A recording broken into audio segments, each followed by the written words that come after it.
함께 보실 하나님 말씀은 잠언 26장 1절에서 16절까지의 말씀입니다.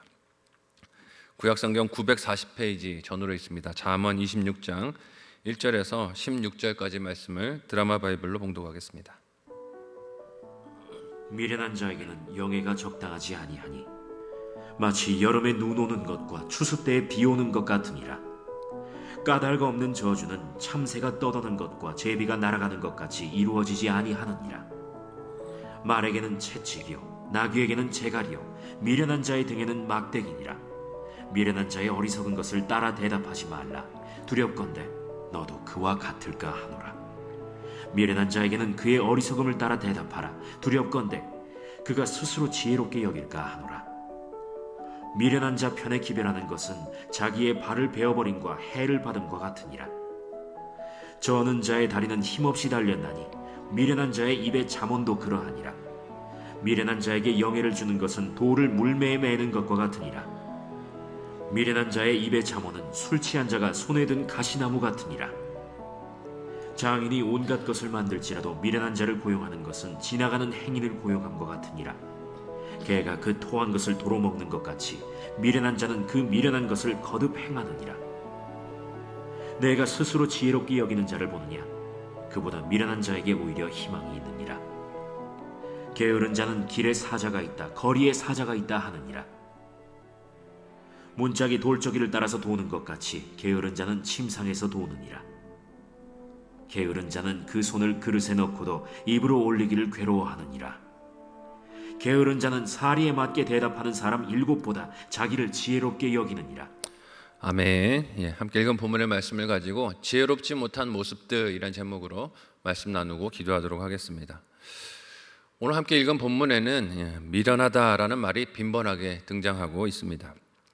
잠언이 주제로 삼는 지혜와 반대되는 것이 미련함이며 하나님을 경외하지 않는 생각과 태도가 또 이런 미련함이라 할 수 있을 것입니다. 사전에는 미련함을 뭐라고 정의를 내리고 있을까요? 사전에 보면 미련함을 이렇게 정의하면 터무니없는 고집을 부리는 어리석음 혹은 둔한 상태를 미련함이라고 정의 내립니다. 즉 미련하다라는 말의 특징이 무엇입니까? 자기를 바꿀 줄 모른다는 것이에요.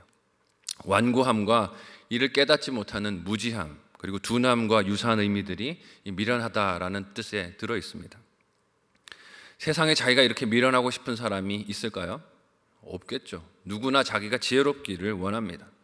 가능하면 타인의 눈에 지혜롭고 매력적이며 동경의 대상이 되고 싶은 것이 사람의 마음, 욕심일 것입니다. 그렇지만 창조주 하나님을 알지 못하고 믿지 않는 인생은 미련함을 스스로 떨칠 수가 없습니다. 그럴 길이 없어요. 자신을 하나님을 통해서 바라보지 않는다면 진정한 자기 실체를 알 길이 있습니까? 없습니까? 없기 때문입니다. 오늘 잠언 본문에서는 이 미련함을 어떻게 묘사하며 우리로 알게 합니까?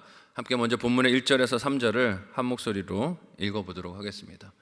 같이 읽습니다. 시작. 미련한 자에게는 영예가 적당하지 아니하니 마치 여름에 눈 오는 것과 추수 때에 비 오는 것 같으니라. 까닭 없는 저주는 참새가 떠도는 것과 제비가 날아가는 것 같이 이루어지지 아니하느니라. 말에게는 채찍이요 나귀에게는 재갈이요 미련한 자의 등에는 막대기니라. 아멘. 오늘 본문에서는 미련함이 영예와 어울리지 않는다라고 이야기하십니다. 영예라는 말의 뜻이 무엇입니까? 사람들에게 명성과 영광을 얻는 것이죠. 이것을 얻으려고 사람들은 욕심을 부리기도 하고 남을 모함해서 넘어뜨리기도 합니다. 모략을 부리기도 하죠. 그래서 사람들의 주목이나 인기, 영광을 얻는다고 해도 오늘 본문은 뭐라고 말씀하십니까? 미련한 자에게는 그것이 적당하지가 않다라고 하세요. 이것을 마치 여름에 눈 오는 것, 추수 때 비 오는 것과 같다라고 비유하는데 무슨 의미겠습니까? 유익한 게 하나도 없다 하는 뜻이에요. 자기는 영예를 얻었을 때 와 좋다 할지 모르겠지만 세상 하나 이익되는 것이 유익되는 것이 없다 하는 뜻입니다. 오히려 해만 된다는 뜻이에요. 자신은 사람들에게 영예를 얻는 것이 유익하다라고 여기겠지만 전혀 자기 자신에게도 남에게도 유익이 되지 못한다는 것입니다. 그런 영예를 얻으려고 미련한 자들이 하는 일이 무엇입니까? 2절과 같이 남을 저주하는 말을 까닭없이 하기도 합니다. 내가 높아지겠다고 남을 어떻게 하는 거예요? 깎아내리고 헐뜯는 것이죠. 자신을 높이려는 허풍과 과장의 말을 만들어내는 일도 합니다. 그렇지만 오늘 읽은 말씀은 뭐라고 말합니까? 그런 말들이 참새가 떠도는 것, 제비가 날아다니는 것 같이 잡히지 않고 성취됨이 없다라고 합니다. 아무 결실도 없다는 것이요. 거기에 더해 3절은 적당하지 않은 영예를 탐내고 원하는 미련한 자에게 적당하도록 말했던 것은 그 등에 막대기라고 하십니다. 두드려 맞는 길이 그에게 가장 적당한 것이다 라고 이야기하시는 것이에요. 징계와 책망이 그에게 적당한 하나님의 은혜다라고 경고하시는 것입니다. 그러므로 하나님의 자녀가 구할 것이 무엇이겠습니까? 높은 자리에 달라고 기도할 게 아니라는 것이에요. 사람들로부터 얻고 싶은 영광을 달라고 기도할 것이 아니라 적당할 수 있는 지혜와 겸손을 나에게 주십시오. 하나님께서 나에게 영예를 허락하셨을 때 그것이 나에게 복이 될 수 있도록 내가 겸손하고 지혜로움으로 하나님을 따르게 도와달라고 기도해야 할 것입니다. 우리 삶 속에서도 자신에게 적당하지 않은 권력이나 영예의 욕심을 부리면서 많은 사람들을 고통스럽게 하는 것을 주변에서 찾아볼 수 있지 않습니까? 이런 미련함의 특징이 또 무엇이라고 하십니까? 함께 4절에서 5절까지 말씀을 한 목소리로 읽어보도록 하겠습니다. 같이 읽습니다. 시작. 미련한 자의 어리석은 것을 따라 대답하지 말라. 두렵건대 너도 그와 같을까 하노라. 미련한 자에게는 그의 어리석음을 따라 대답하라. 두렵건대 그가 스스로 지혜롭게 여길까 하노라. 아멘. 읽은 본문에서 미련한 자에게는 영예가 적당하지 않을 뿐만 아니라 지혜도 적당하지 않다 그래요. 지혜의 대답도 그에게는 가당한 것이 아니다라고 하십니다. 어떤 이유일까요? 그에게는 지혜로운 답, 즉 하나님을 경외하는 가치관과 삶의 태도에 대해서 들을 귀가 없기 때문이에요. 하나님을 믿고 사는 것이 얼마나 복된 것인가 하는 것을 말해줘도 그는 듣지 못한다는 것입니다. 오히려 그와 대화를 하며 관계를 가까이 맺다가 다른 사람까지 어리석어지고 미련하게 될 것이다 경고하십니다. 거기에 더 나아가 미련한 자의 무익함과 해로움이 어떻습니까? 함께 오늘 본문 6절에서 11절을 같이 한 목소리로 읽어보도록 하겠습니다. 함께 읽습니다. 시작. 미련한 자 편에 기별하는 것은 자기의 발을 베어버림과 해를 받음과 같으니라. 저는 자의 다리는 힘없이 달렸나니 미련한 자의 입의 잠언도 그러하니라. 미련한 자에게 영예를 주는 것은 돌을 물매에 매는 것과 같으니라. 미련한 자의 입의 잠언은 술 취한 자가 손에 든 가시나무 같으니라. 장인이 온갖 것을 만들지라도 미련한 자를 고용하는 것은 지나가는 행인을 고용함과 같으니라. 개가 그 토한 것을 도로 먹는 것 같이 미련한 자는 그 미련한 것을 거듭 행하느니라. 아멘. 읽은 말씀에서 이 기별이라는 말은 다른 곳에 있는 사람에게 자기의 소식이나 안부를 전하기 위해서 소통을 위해서 편지를 전하는 것을 뜻합니다. 그런데 이를 아무리 지혜로운 말로 잘 정리해서 적었어도 전달하는 사람이 미련하면 어떻다는 것이에요? 하등 소용이 없다는 것입니다. 발을 베어버린 것 같다라고 오늘 본문이 말을 하고 있어요. 너희가 애를 써서 그 소식을 전하며 내 마음을, 지혜를, 사랑을 전하려고 하지만 아무 소용이 없게 된다는 것이에요. 기별이란 것이 남에게 내 대신 발휘되어서 중요하게 여기는 소식을 전하는 것 아니겠습니까? 그런데 아예 그 발을 잘라버리는 것과 같다라는 말의 뜻이 무엇이겠습니까? 아무리 애써봐야 전달하는 사람이 미련하면 소용없다 하는 뜻이에요.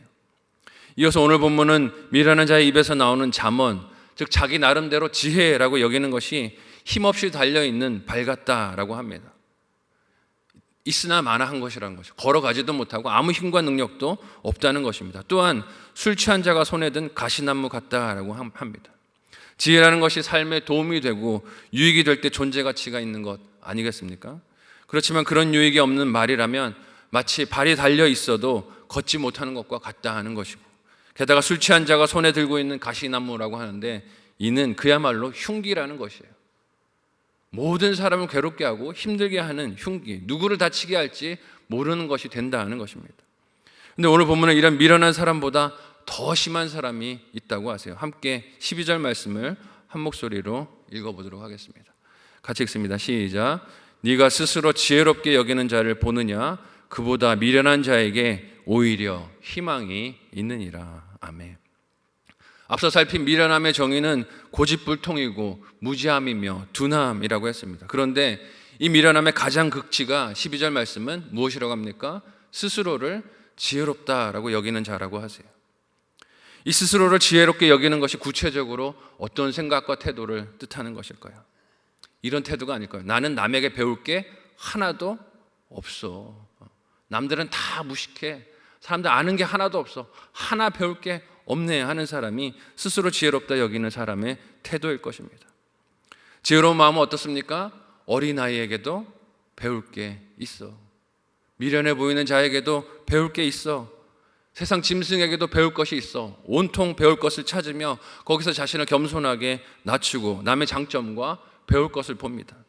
하지만 스스로를 지혜롭게 여기는 마음은 어떻습니까? 타인의 단점만 봅니다. 모자란 것만 봐요. 하나 배울 게 없다고 비판하며 자신을 내세웁니다.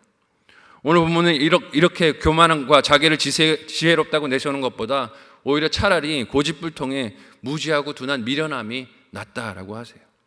이유가 무엇일까요? 교만과 자신은 가장 똑똑하다고 여기는 것은 망상에 빠져서 자신을 돌이킬 수가 없기 때문이에요. 세상의 중심이 자신이니까 모든 것이 거기에 맞지 않으면 다 비판하고 살아갑니다. 여러분, 이런 사람과 대화하면 어떨까요? 피곤하고 힘듭니다. 자기 자랑으로 그 온 대화를 가득 채우기 때문에 앉아있으면 10분은 앉아있어도 1시간은 앉아있는 것 같아요. 이 말씀 앞에서 우리는 스스로를 지혜롭게 여기는 사람을 분별해서 알아야 하겠지만 또한 내가 그런 사람은 아닌가 분별해 볼 필요가 있을 것입니다. 또한 오늘 본문은 미련함에서 파상되는 또 다른 경계해야 할 위험을 무엇이라고 이야기합니까? 함께 본문의 13절에서 마지막 16절을 한 목소리로 읽어보도록 하겠습니다. 같이 읽습니다. 시작. 게으른 자는 길에 사자가 있다, 거리에 사자가 있다 하느니라. 문짝이 돌저귀를 따라서 도는 것 같이 게으른 자는 침상에서 도느니라. 게으른 자는 그 손을 그릇에 넣고도 입으로 올리기를 괴로워하느니라. 게으른 자는 사리에 맞게 대답하는 사람 7보다 자기를 지혜롭게 여기느니라. 아멘. 지난 22장에서도 이와 유사한 표현이 나왔지만 게으른 사람은 언제나 이유와 핑계가 있습니다. 어떤 이유와 핑계가 있습니까? 못할 이유와 핑계가 있어요. 나 이거 못해, 이거 가능하지 않아를 외치는 핑계가 있다는 것이죠. 그가 일을 하기 위해서 길로 나가지 않는 이유가 읽은 13절이 뭐라고 말하고 있습니까? 사자 때문에 나는 못 나간다. 길거리에 사자가 있어서 일하러 나가지 못한다라고 외친다는 것이에요. 어디에서 많이 듣던 이야기 아닙니까? 건강을 위해서 운동을 해야 한다라고 의사가 처방을 하거나 배우자가 권고를 할 때 우리 어떻습니까? 게으른 환자나 배우자는 못 나간다 그래요. 운동 못 한다고 합니다. 이유가 무엇입니까? 여름에는 너무 더워서 안 돼요. 겨울에는 너무 추워서 안 돼요. 맞는 운동복과 운동화를 사지 못해서 안 된다 그래요. 다칠까 봐, 배우자가 걱정할까 봐 온갖 이유들을 다 갖다 붙여서 못 한다라고 합니다. 교회 사역과 직분과 맡은 역할도 마찬가지 아니겠습니까?